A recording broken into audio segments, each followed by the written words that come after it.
Well, what is happening, DC fans and Batman fans alike? Welcome back to the channel. I am Dial, and this is another edition of my live stream.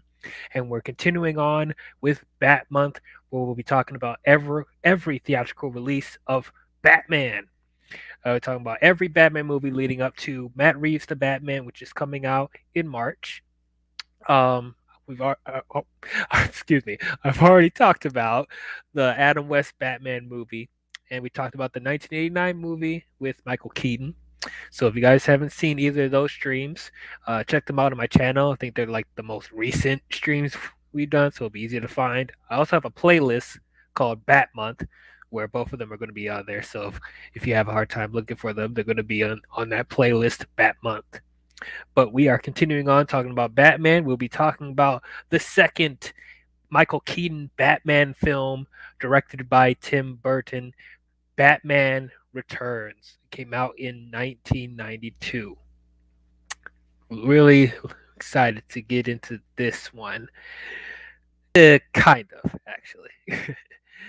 um, so fun fact, actually, while I was getting ready for this stream, I wasn't aware that there was another stream going on the exact same time as me. The Four Nerds channel is doing a stream as we speak, so it's going to be a bit of a streaming war right now. Um, I totally didn't know, so my bad on that. Um, but hey, go ahead and subscribe to the Four Nerds. They have some really good content there. But do that after you watch me, because I'm more important. I'm just kidding. But seriously, I'm not gonna try and have this be too long. Um, yeah, just it's been a really long day for me. I actually am a bit tired. I am running on fumes, but still want to push through this. Looking forward to talking about this regardless. So, as the pastor would say in church, I'm not gonna take up too much of your time, even though you take another 45 minutes to an hour. But no, I'm gonna try not to have the stream too long, so hopefully you still have time to go see the Four Nerds later on. But anyway, enough of that tirade. Let's check out the comments real quick. Raya, what is up, Raya? I did put out the invite, so if you're up to joining me, you're more than welcome. But if not, I'm glad you tuned in to watch me. Good to see you as always. Um, but yeah, let us get into Batman Returns. Um, as I said earlier, I put an invite out there. We'll see if we have some guests coming in. If not, perfectly fine.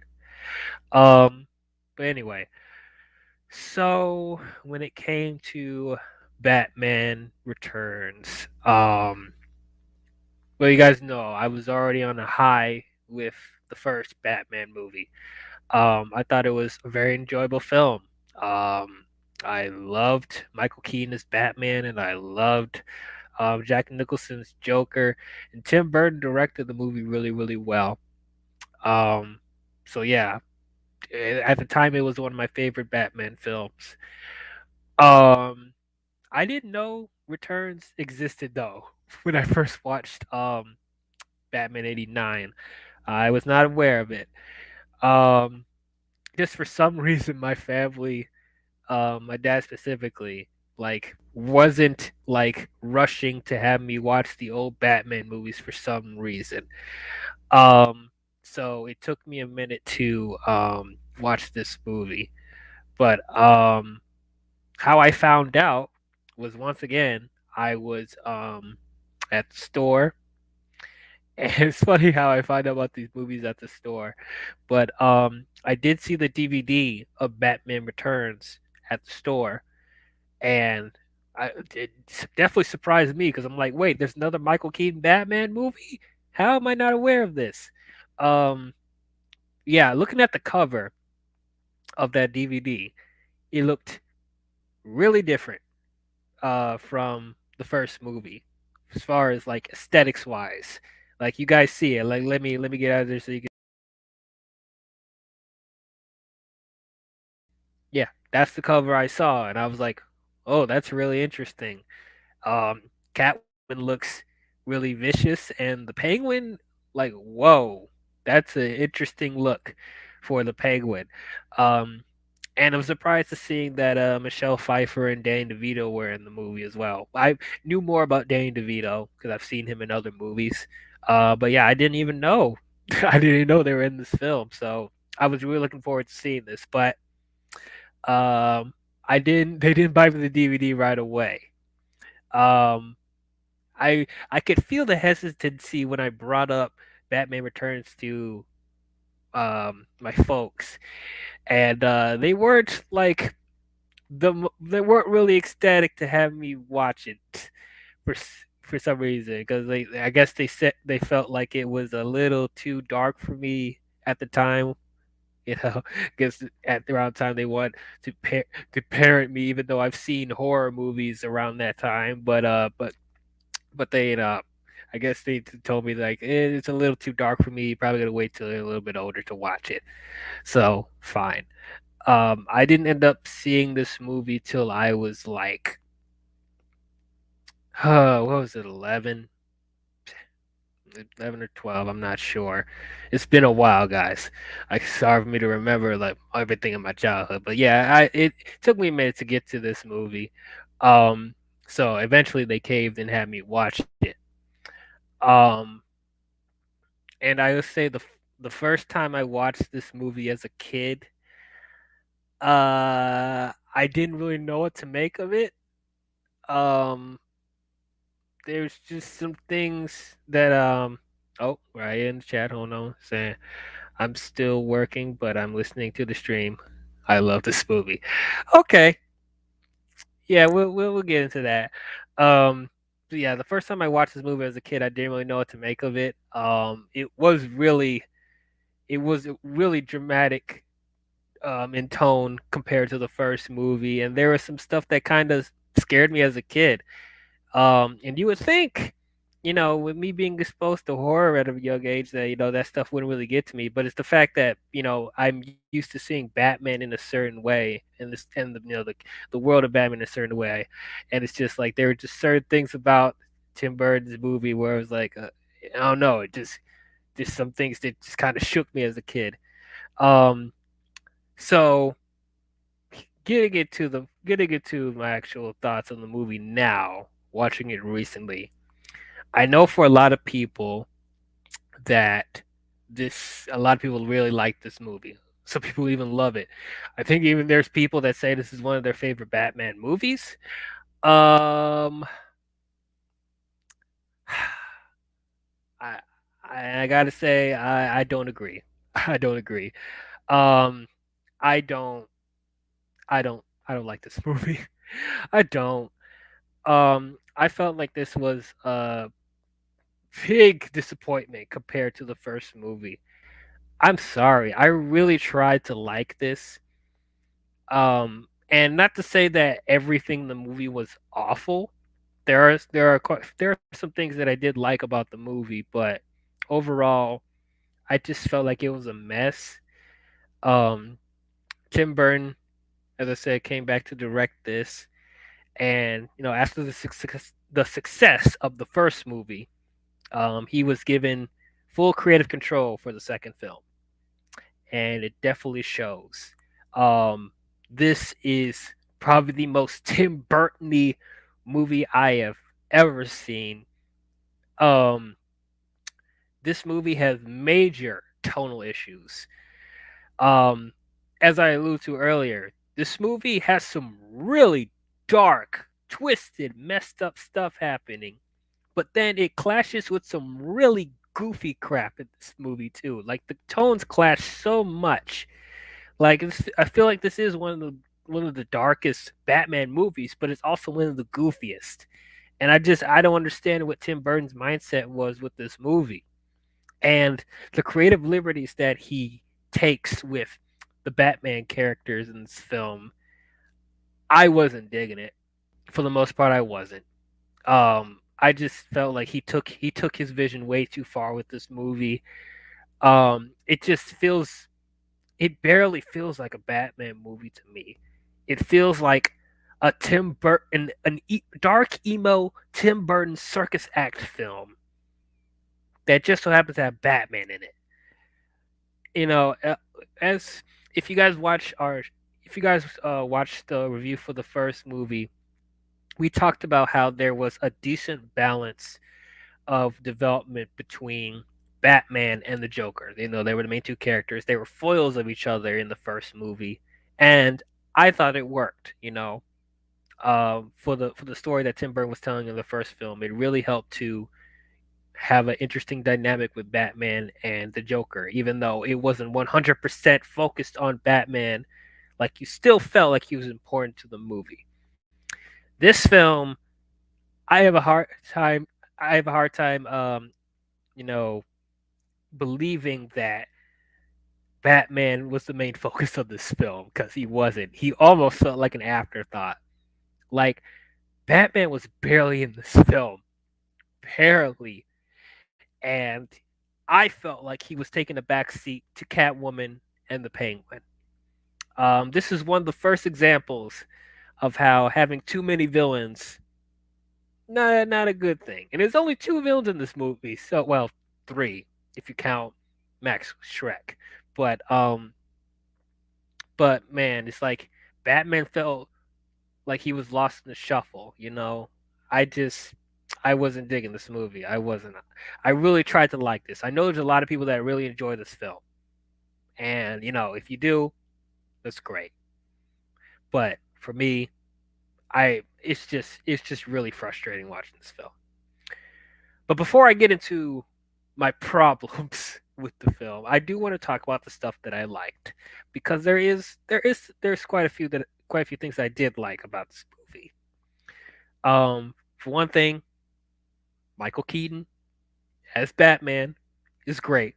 Once again, don't have too many bad things to say about him in this movie. He's pretty much carrying on his performance that he, you know, had in the first movie, and you know, still he's one of my favorite Batman, my second favorite Batman.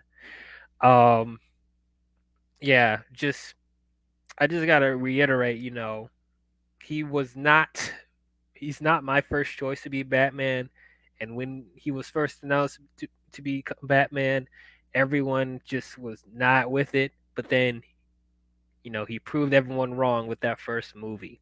You know, like, yeah, he's short. Yeah, he was Beetlejuice. Yeah, he's not like a super imposing guy, but somehow Michael Keaton was able to, you know, encapsulate pretty much everything about Batman, you know, from the suit, from his voice to his action scenes, just over his overall presence as Batman. And even I liked him as Bruce Wayne.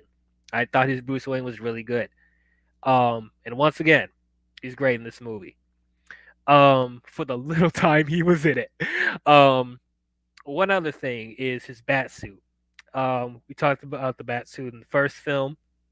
I liked his bat suit in the first movie. It was different from what I was used to seeing from the animated series and stuff like that.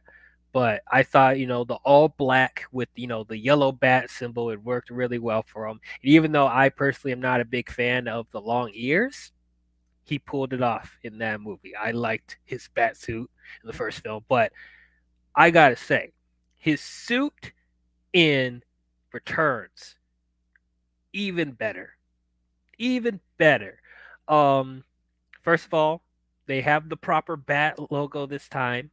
In the first movie, they had those weird extra points at the bottom, like extra fins or whatever. I didn't understand why they did that in the first movie, but in this one, he has the proper bat symbol that matches you know, that matches the signal that Gotham uses, and then like his suit looks more sleek. You know, it's like it doesn't look as clunky as the first suit. Like with the first suit, you know, it looked like he couldn't even like turn his head that much, and he and he couldn't. As if you saw in the first movie that whenever he turns, like he has to turn his whole body. So, but you know, and in this movie he still kind of does, but it looks like he's a little more flexible in the suit. Um, I don't know how it was behind the scenes. If you know the improvements that they did on this suit, you know, helped with his acting a little bit more, but it looked like he was more dynamic with this suit. And um I like that he has like the armored like abs. I thought that's cool. That's kind of unique. In the first movie it had the anatomically correct abs and whatever, which I personally don't mind in suits. I know that's something that they like to do in modern comic book movies. Which I didn't mind in the first movie, but I liked that it was something different in this film. That it was more of like a, more like a it's not anatomically correct. It has like this like armored look on it, which I also liked. Um, and yeah, just the overall, just I just like the suit better. I think it's one of my favorite bat suits of all the movies is the return suit. Um, but yeah, so Michael Keaton's Batman was great. Um, okay, so here's another shock.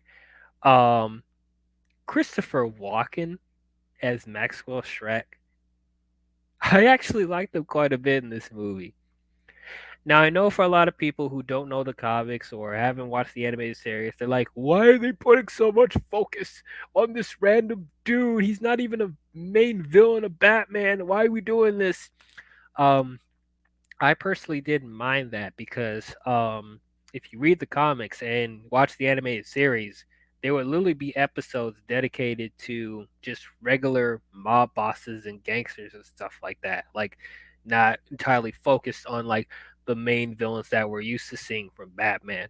So I thought, as far as Maxwell Shrek, he fell in line with those, mobsters and gangsters that we would see in the animated series. Even though they're not main villains, they're still like antagonists to Batman and stuff like that. And sometimes even the random mob bosses would work with the main villains. So I didn't necessarily have a problem with them adding Shrek in this movie.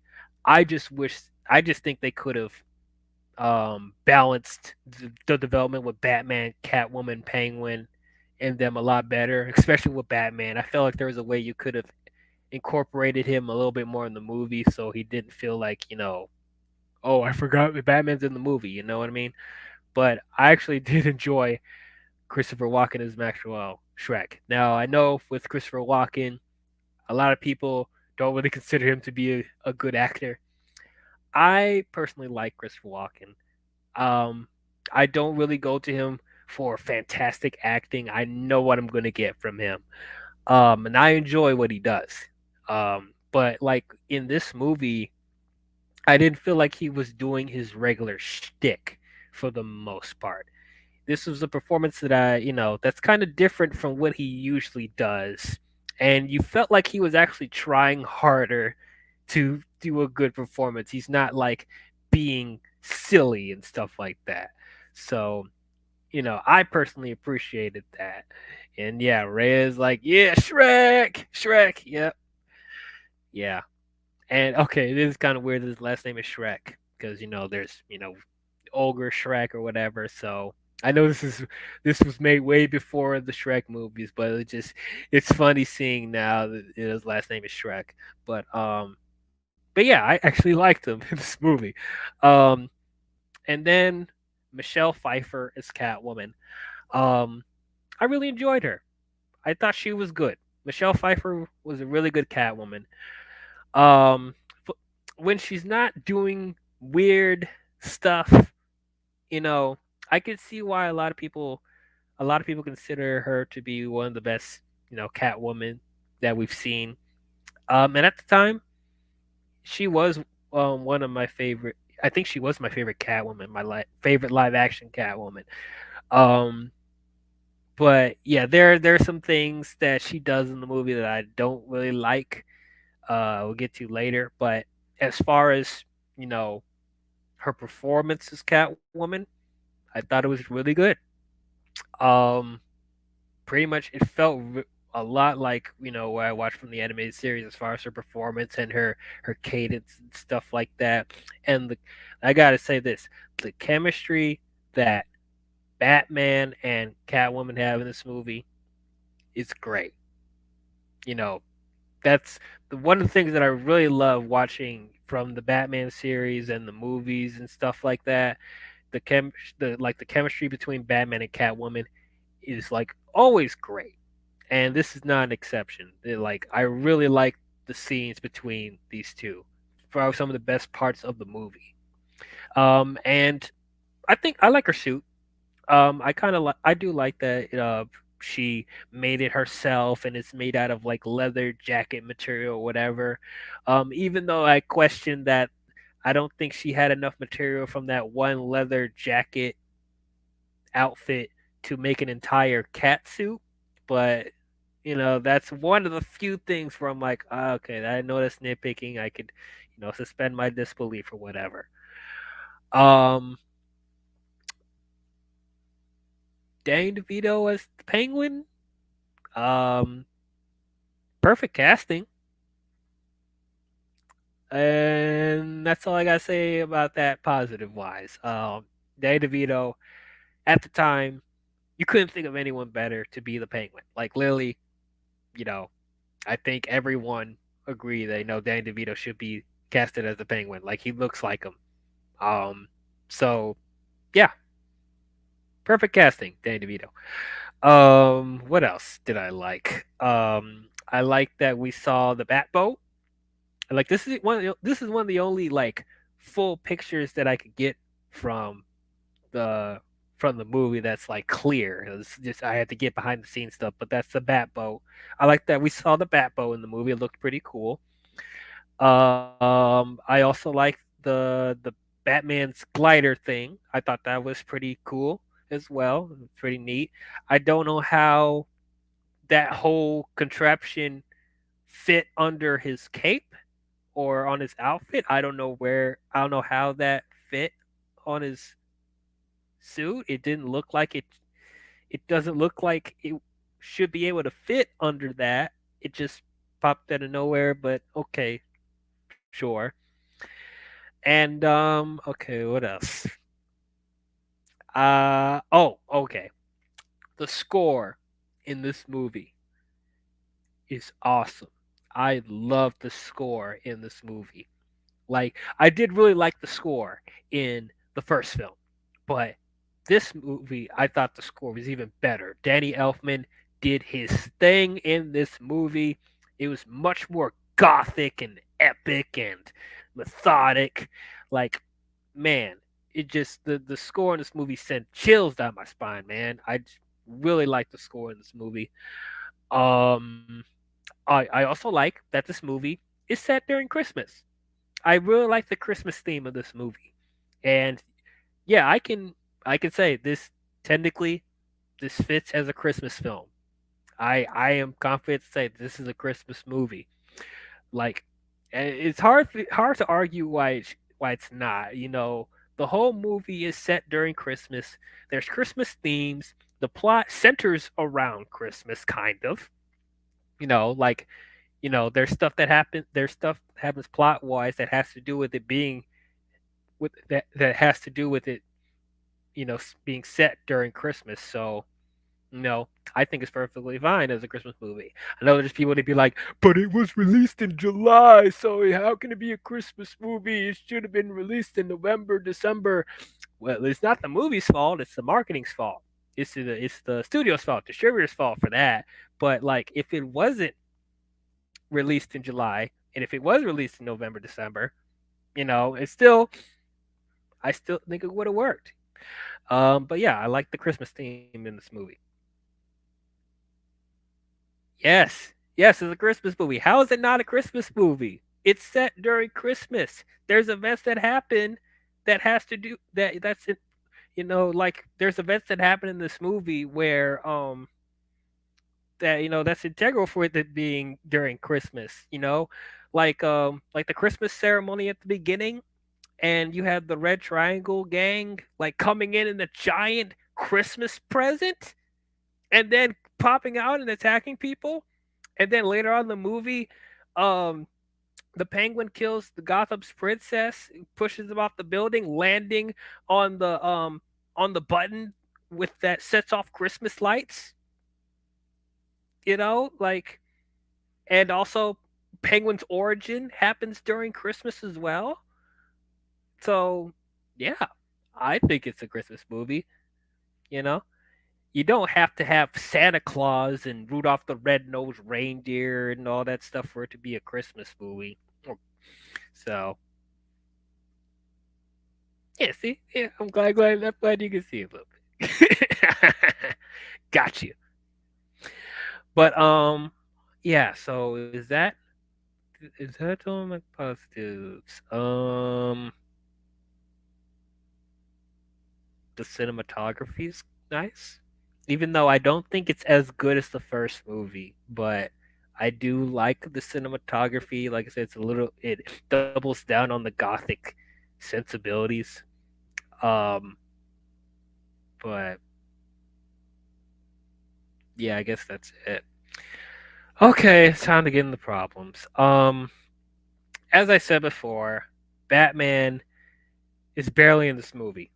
Barely. I don't think he has any more than 20 minutes of screen time when he's actually Batman. I might be nice about it. Probably is like 15 minutes of screen time of him actually being Batman.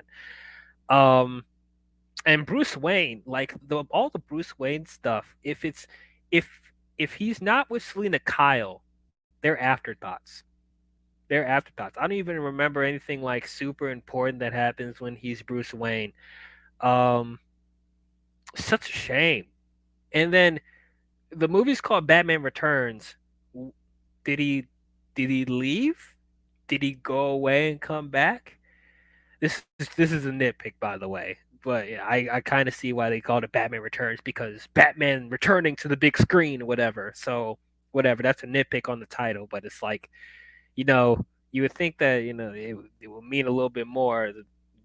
The movie would lean more toward the theme of the title. But anyway, um, so my main issue with this movie, well, there's a lot actually, but my main issue with this movie is Dan DeVito as the Penguin.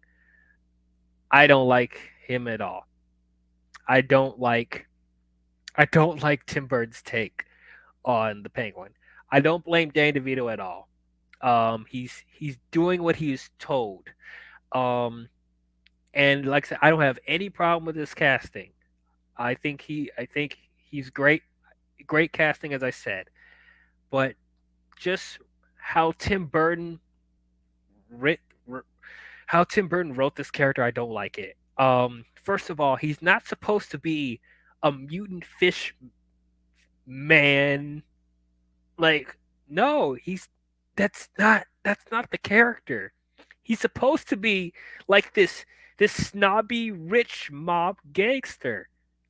Like, I don't understand why he took it so literal. Like, oh, he's an actual penguin. No, like, okay, he could be fat. He can have a pointy nose that can resemble, so he can resemble himself as the penguin. But like, actually turning him into a mutant penguin hybrid man, like, no, I didn't like that. It was very disturbing. I like every time he was on screen, I was just really disgusted, and just like the stuff that he's doing in this movie. Like, I guess I understand why my folks waited to show me this because like there's some really messed up stuff that he does in this film. Good. Hiya, Max. Remember me? I'm Fred's hand. Hey, you want to greet any other body parts? Like, what am I watching? And then it is like other scenes where he's like eating raw fish, like nasty, and he has this weird black ink coming out of his mouth, and then like he's like acting like such a savage monster, like biting people's noses off. Your nose could be. What do you mean by that? Yeah, for the kids, right? Man, this will give kids nightmares. Like, what why would you take him this direction? This is nothing like the character. Like, I thought in the first movie he had a good idea of how the Batman world is. And while yes, he did take some creative liberties with the Joker and even Batman to an extent, but you still felt like that was the essence of the character. I still felt like I was watching the Joker. I still felt like I was watching Batman. They practically felt like, they came right out of the page. But in this movie, I'm just like, this is not it. I didn't like it at all.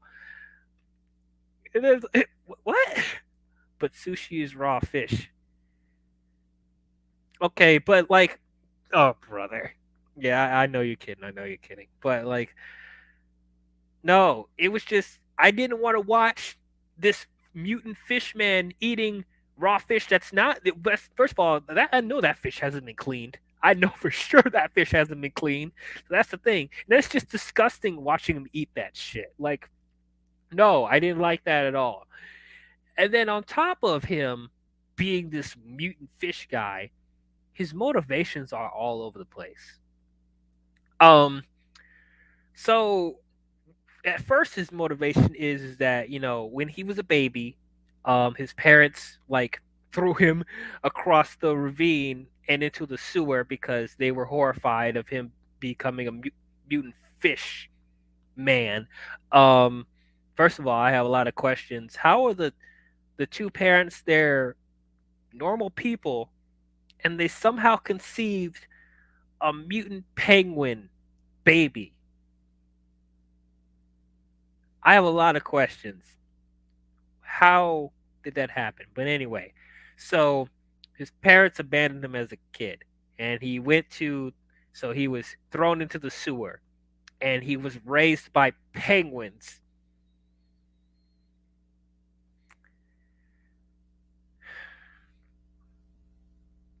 He was raised by penguins, and then somehow when he grew up, he ran into this murdering circus gang, and now they work for the penguin. And so he's going to use them to find out who his parents are. So he specifically wants to he captures Max Shrek because apparently him, Shrek, out of anyone in Gotham, he appoints Shrek to help him find out who his parents are. Already doesn't make any sense. How? Ryan said the innuendos were strong, but I never read the comics, so maybe the movie was tame compared to those. No, no, no. That's the thing. That's the thing. This is nothing like the comics. The comics, like as I said, he was just a regular rich mob boss. That's all he was. And like the reason why they call him the penguin is because he was fat and he had a pointy nose and he resembled a penguin that way. But that was it. Like he didn't have three fingers and like pale skin and like ooze coming out of his mouth and eating raw fish and stuff like that and being raised by penguins. That's nothing like the comics.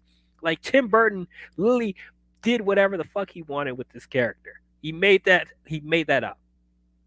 So yeah, don't go by this movie if you want to know like the actual character of the penguin. But anyway, so his first motivation is that he wants to find out who his parents are.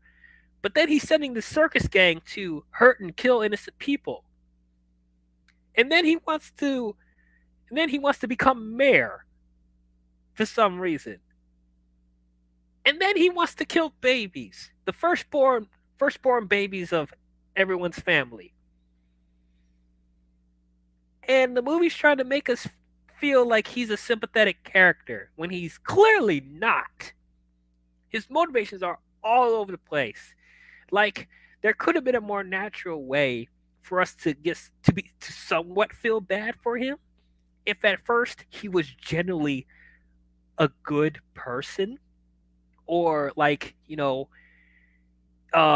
he's people are scared of him, but like he doesn't want to harm anybody and stuff like that. If he generally started out that way without the circus gang or whatever, he genuinely wants to find who his parents are. Like I could get more with that, and then later on, like bad stuff happens with the city turning against him, or Batman not trusting him, or whatever, or being betrayed by Shrek or whatever, which turns him into a bad guy. that would have felt a lot more natural. But from the get go, like he wants to hurt and kill people, and he's working with a murdering circus gang, and he kidnaps people, and he wants uh everyone to be sympathetic towards him. No, no, no, no, no. You don't start off with all that on the off the gate. So whatever Tim Burton was trying to do to making us feel bad for him as a character failed completely.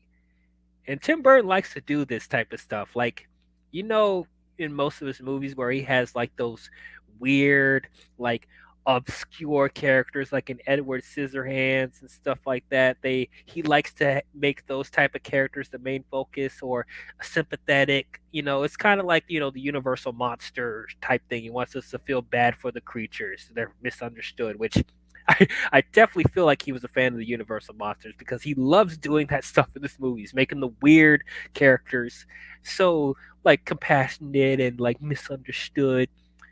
And it's like he did that better in other movies, so I don't understand what he was doing with this.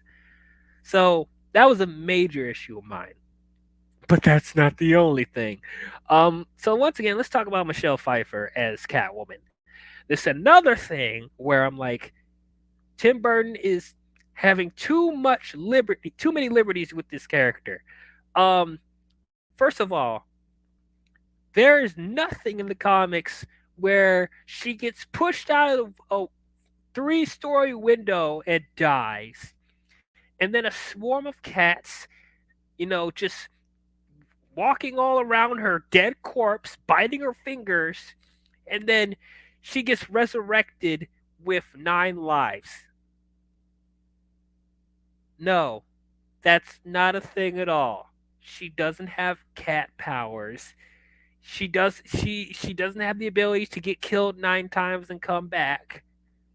No, that's not a thing at all. And then once again, I don't blame Michelle Pfeiffer for the weird performance that she's given. Tim Burton is telling her to do this stuff, and she's trying to make it work. Same thing with Dan DeVito. They're trying to make this weird material work, but it doesn't.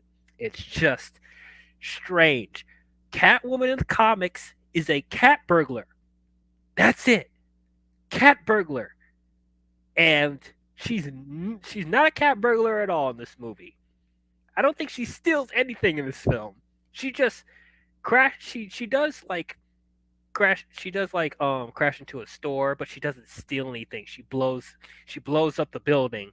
Um which was Shrek's building, because Shrek is the one that pushed her off the building and killed her. So she wants revenge for that. So I understand, but she's not a cat burglar at all. I don't understand why Tim Burton took took it so literal with the Penguin and Catwoman. She doesn't have cat powers. I thought it was fucking weird whenever she was acting like a cat and acting like she has, split personality disorder or whatever. I just did not like that at all. And then she's just doing weird shit like this.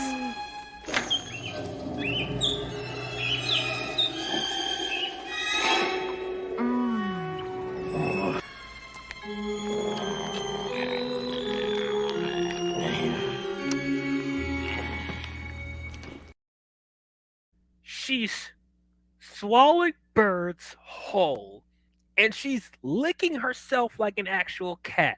You do realize that you're licking leather, right? You don't have actual fur on your body. Why are you licking leather? Just freaking weird. This movie's freaking weird. I don't know what I'm watching. I didn't like any of that shit. Just why couldn't we just have them be a regular cat burglar and a regular mobster? And I know there's going to be people that are arguing, well, Batman already has a bunch of mob gangster villains. Why do we got to keep doing it in every single film? Because you know what? You're right. There is a lot of mobster villains that Batman has, but they're all different and distinct from each other. They all have different personalities, different motivations, all that stuff. So it didn't feel like it was redundant. Two Face, different from Black Mask, who's different from the Penguin, who's different from the Joker. Like, come on, that's just a petty argument. If they actually, if Tim Burton actually took the time and read some stuff, which I thought he did, he would actually, get what these characters actually were about. I'm kind of surprised that he actually understood the relationship between Batman and Catwoman so well. But everything else, I'm just like, what the hell are you doing? Um, and then talking about the Red Triangle Gang, I thought they were fine. I guess they felt more like Joker minions than Penguin minions. That's what I'm saying. It just doesn't fit. Like, what would Penguin be doing with the circus gang? Because he's a freak. Because he's a freak himself, right? Because circus freaks got to stick together. Just so freaking dumb. I can't deal with this, man. Um, I guess another thing we could address is the Okay, so I know for a lot of Batman fans, they're like Batman's no killing rule is like, top priority for people. Like Batman should not kill at all whatsoever. Um so for those of you who believe that and still think that, Michael Keaton is one of your favorite Batmen, I'd like to remind you that not only did he kill a bunch of people in the first movie, like when he blew up a factory with people in it, but he does set kills in this movie.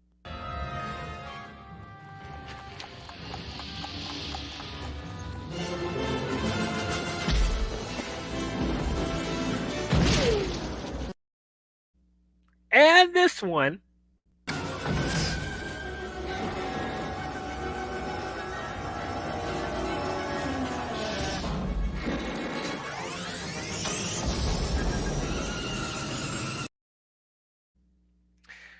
so he puts a bomb in someone's pants, punches him down a well, and he blows up.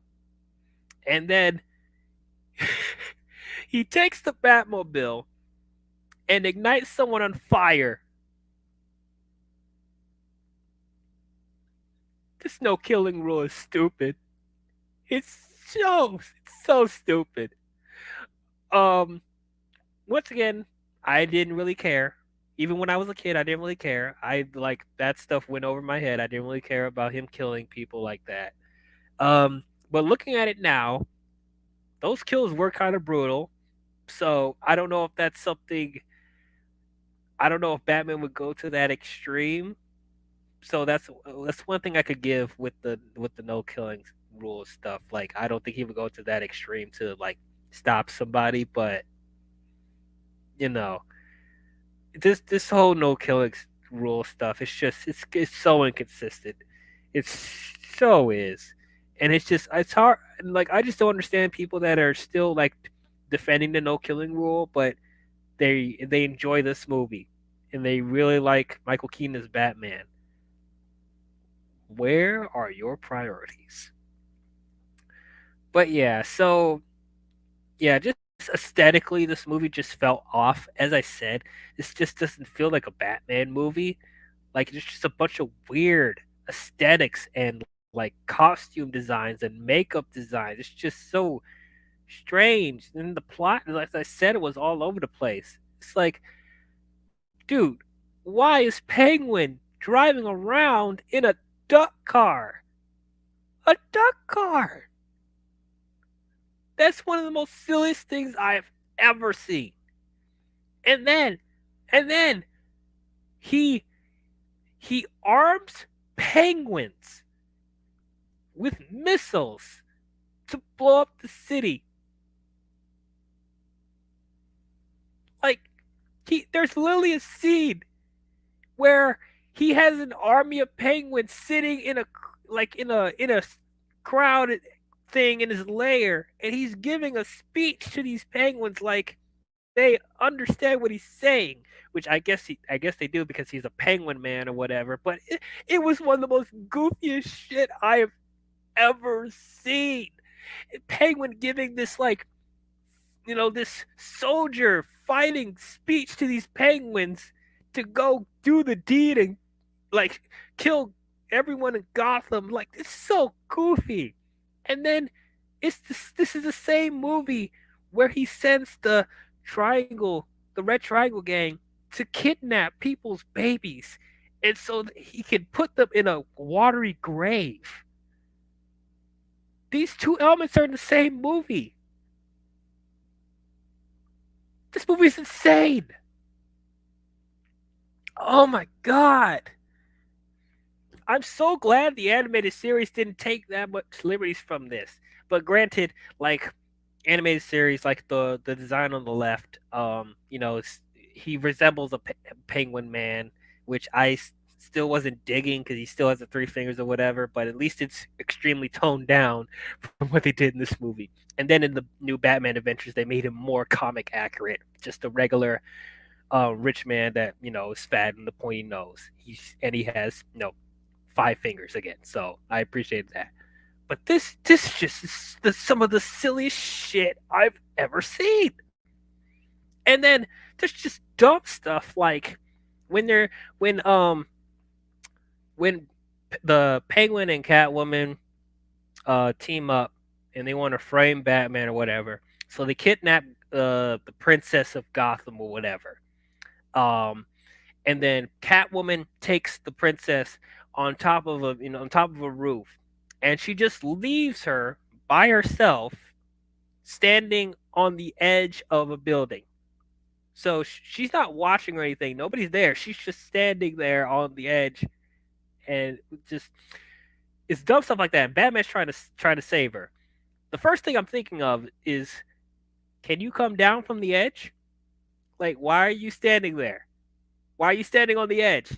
Nobody's watching you. Catwoman left you alone, and Batman's trying to help you. Come down from the edge. There's no reason for you to be up there.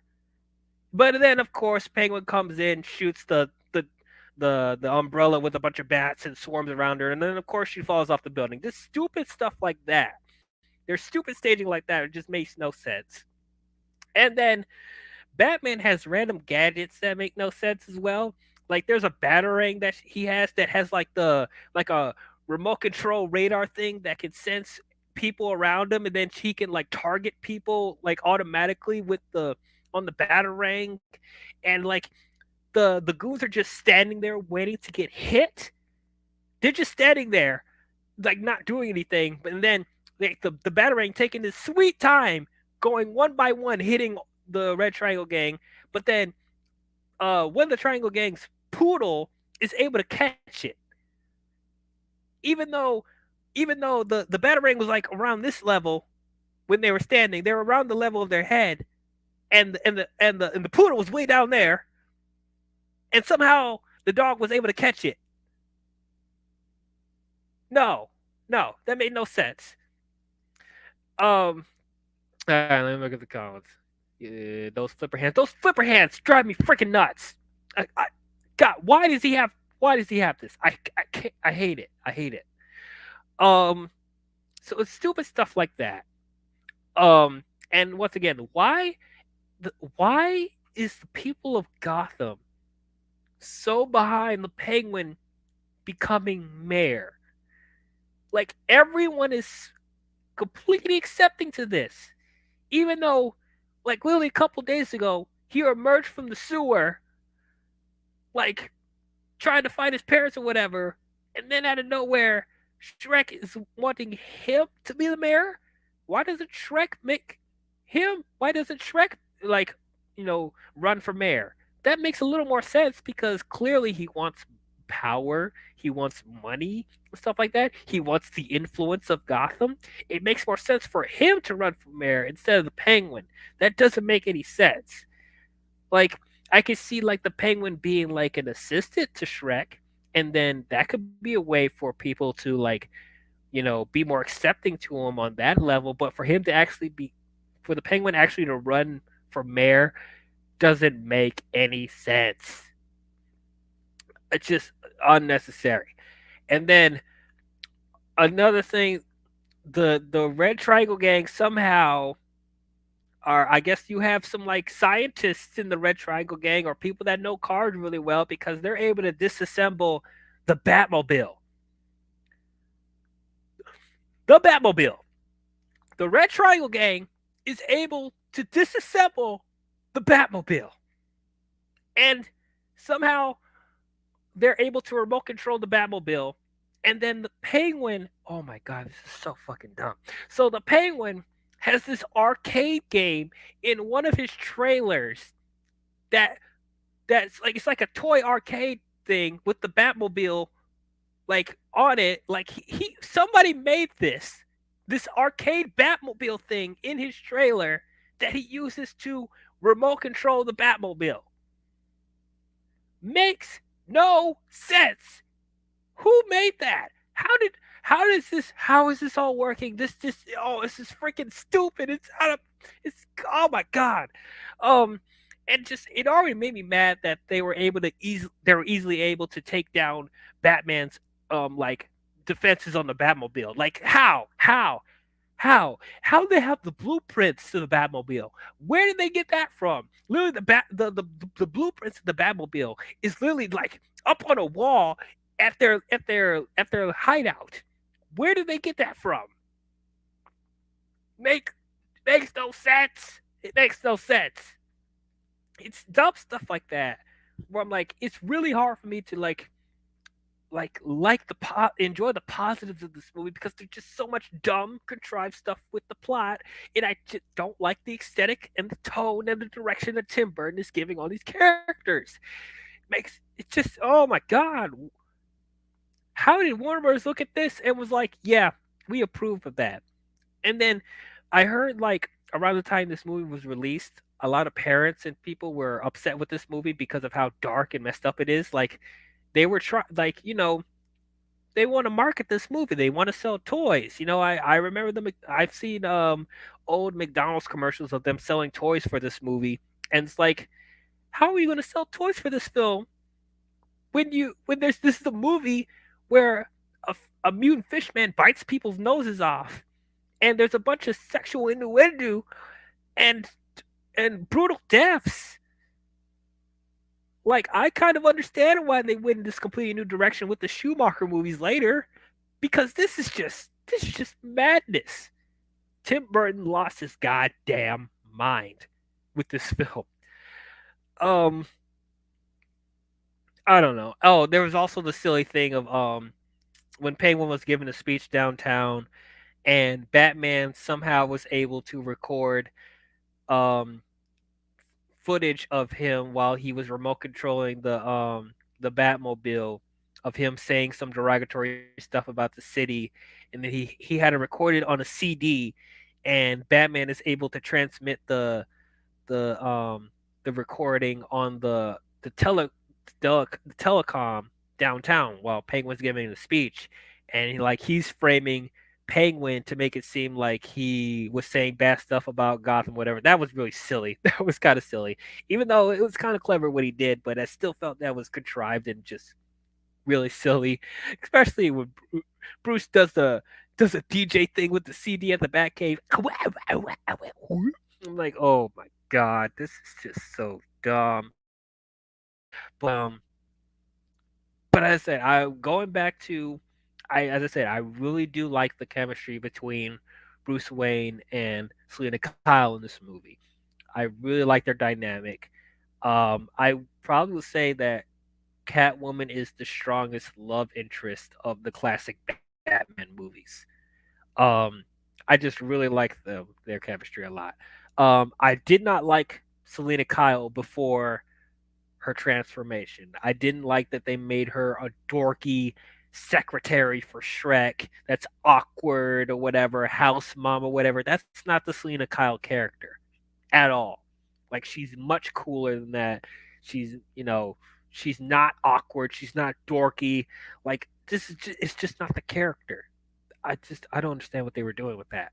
But after her transformation, when she was more confident in himself and she felt more like the Selena Kyle from the comics, outside of the weird cat stuff that she was doing, I actually liked that. I liked what she was doing with the stuff. Um, and I did like the fight scenes with Catwoman and Batman too, the stuff on the rooftop and stuff like that. Even though there was a stupid moment where Batman punches her, and then Catwoman's like, "How could you? I'm a woman." And then Batman literally goes, "I'm sorry. Are you dumb, Batman? Are you dumb? You are a crime fighter. Justice is unisex. You punch that bitch out. Why did you stop?" And was like, "I'm sorry I hit you, even though I know you're a criminal and you just blew up a building or whatever, and you just assaulted me. But I'm gonna stop because she was like, 'How could you? You can't hit me. I'm a woman.'" And then of course she outsmarts him and then almost has him fall off of a building and pulling off the whip or whatever. Of just like, oh my god. So this movie was trying to be woke before woke was popular. That was so dumb. Um, but yeah, I think that's all I gotta say about Batman Returns. I think I got all the main details about it. Um, yeah, man. Overall, do I think this is the worst Batman movie? No. I think it's completely watchable. If you don't know anything about the Batman character, I can see why people. And if you're like a big Tim Burton fan and you really like his aesthetics and his tone or whatever and his weird humor, you probably have a good time with this. Though I apparently there are Batman fans that also love this, so I don't know. I just know it's not for me. There are things that I did like about it. Once again, I still think Michael Keaton was great, even though he was barely in the movie. He barely had anything to do in the film, and he was overshadowed by Catwoman and Penguin. I still enjoyed him. I did like Michelle Pfeiffer's Catwoman, but I did not like the weird cat tendencies that they gave her, and I didn't like that they gave her superpowers. Like, I just, no, didn't like that at all. And then the Penguin, probably the worst thing about this movie to me. I did not like at all that they made him a mutant penguin man that eats fish and bites people's noses off, raised by penguins. It's some of the goofiest, stupidest shit I have ever seen. And it's made it even worse because they're trying to make us feel bad for him, even though from the beginning he's a psychopath that kidnaps people and tries to kill children, and he wants to blow up the city. Like, no, they should have built up to that. Like, have him start off being an innocent, you know, mutant penguin guy that's misunderstood, you know, and then have him, his bad guy stuff, his evilness build up within the course of the movie. This just I don't know. I just felt like it was a complete miss what they were trying to do with the Penguin. Even though I don't blame Danny DeVito at all. As I said, he's perfect casting as the Penguin, but I did not like the direction and writing for his character in this movie. Um, as I said, the tone of this movie is all over the place. It has some of the darkest and twisted moments in any Batman movie, and then it has some of the goofiest shit in the Batman film as well. I just didn't like the tone at all. Um, Man, this was such a misfire. I thought Tim Burton was like perfect for Batman at the time, but now seeing you give this man too much creative control, he's going to do whatever he wants with this movie, and it did not work for this film. Warner Brothers should have came in and was like, pull back a lot, read a comic. This is not. We can't sell toys with this. Um, so yeah, unfortunately, I know it's gonna upset some people, but I have to say that Batman Returns is trash. I'm sorry. Like I can't give it anything higher than that. Like even though there are things that I liked in this movie, I can't say it's a good film. And I don't know if I would recommend showing this to people that are trying to get into Batman. I don't know if this is the movie I would show them. But who knows? It's just not for me. If you guys enjoy this movie, keep enjoying it. As I said, I will defend it as a Christmas movie. And it's like, if I want to turn my brain off, I could watch this every once in a while for some of the cool moments that it has. But as a whole, it's a mess. It's a mess. But that's my thoughts on Batman Returns. Comment below your thoughts. If you guys loved it, you guys hate it, you guys thought it was okay. If you think I'm completely out of my mind and don't understand why I hate this film, that's completely fine. But yeah, comment your thoughts down below. Um, uh, thank you guys for watching this live stream. Glad you guys could tune in. If you guys enjoyed this live stream, don't forget to leave a thumbs up and subscribe to the channel. Don't forget to hit the bell if you want to be notified on future videos I will be doing. So the next Batman film I will be talking about is Batman Mask of the Phantasm.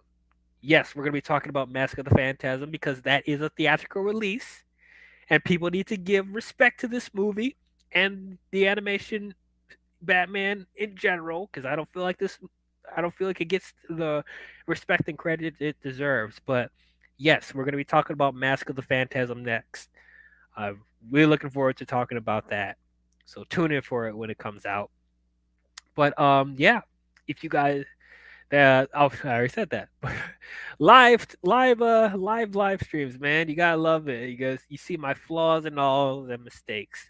But yeah, that's all I have for you, Batman fans and DC fans, and I will see you guys in the next one. Talk to you guys later, and remember, you gotta admit, I played this stinking city like a harp from hell.